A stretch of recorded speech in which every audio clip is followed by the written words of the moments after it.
পাঁচ ফোড়ন, কাঁচা লঙ্কা আর আদা দিয়ে আমি করব চাল কুমড়ো। তো চাল কুমড়োগুলোকে কেটে ধুয়ে রেখেছিলাম, সেইটাকে আমি রান্না করব।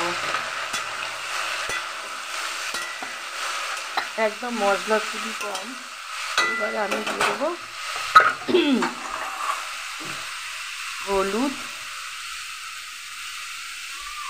সামান্য একটু হালকা একটু লালচে করার জন্য। চলুন এটাকে আমি মিক্সড করি। আমি পুরো হলুদ, গুঁড়ো লঙ্কা মিক্সড করে নিয়েছি। এবার রইল নুন, নুনটা আমি দিয়ে দিলাম। এবার এটাকে আমি মিক্সড করে নেবো ভালো করে। তো এটা দিয়ে প্রচুর জল বেরোয়, এটা হলো চাল কুমড়ো। তো চলুন এটাকে আমি কভার করে দিই। তো দেখুন এটাকে আমি ভালো করে ঢাকনা আটকে দিচ্ছি, এটা ততক্ষণ হতে থাক। এটা ভালো করে হয়ে গেলে আমি দেখাচ্ছি চাল কুমড়োর পুরো নিরামিষ পদ।